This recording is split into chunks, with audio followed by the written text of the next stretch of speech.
नमस्कार. पुन्हा एकदा आपण आज आलो आहोत आपल्या संडे फार्म या शेतामध्ये. तर आज विशेष काही काम नाही, परंतु भाजीपाला नेण्यासाठी आत्तापर्यंत मी आज एवढा मोठा भाजीपाला तोडला. यामध्ये वालाच्या शेंगा, तुरीच्या शेंगा, छान छान असे पेरू आणि खरं तर वालाच्या शेंगाचे वेल हे या पेरूच्या झाडावरच्या खोडात लावले होते आणि हे पेरूवर गेले. तर आपण बघूया त्याच्याने कसे गुच्छच्या गुच्छ आलेत बघा. आणि आपण त्या शेंगा तोडतो. पुन्हा एकदा या ठिकाणी बघा किती मोठ्या शेंगा आल्या आणि पेरू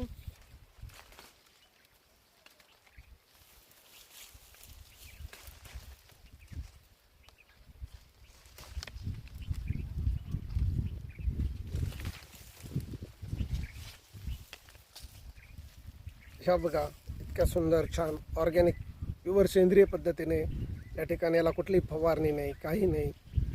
फक्त जमिनीत लावले आणि आपल्याला या ठिकाणी शेंगा मिळाल्यात. भरपूर प्रमाणात अशा शेंगा पिकलेल्या आहेत. शेंगाबरोबरच्या ठिकाणी पेरूही आपल्याला आहेत. हे बघा पेरू ठिकाणी या ठिकाणी मिळाल्यात. मागच्या 2 महिन्यापासून या ठिकाणी संपूर्ण कुटुंबासाठी पेरू खाण्यासाठी या ठिकाणी पुरत आहेत.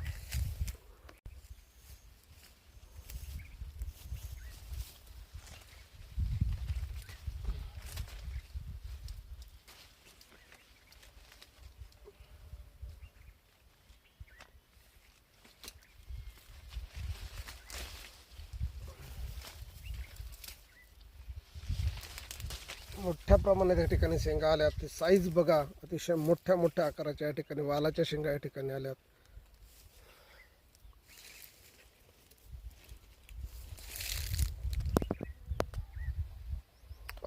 हे बघा आंब्याचे झाड. जुन्या आंब्याच्या झाडाला 8 दिवसामध्ये अतिशय चांगल्या प्रकारचा मोहर या ठिकाणी फुटलेला आहे.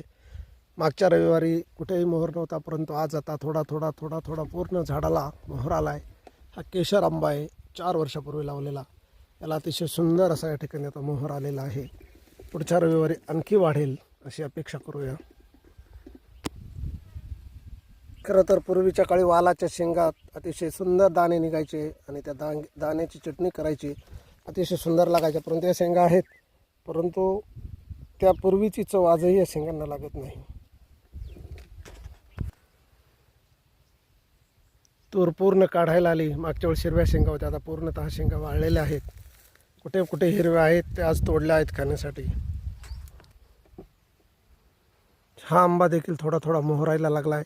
सगळीकडून थोडा थोडा फुटतोय हा. आता त्याला थोडासा छोटासा कुठेतरी मोहर यायला सुरुवात झाली आहे.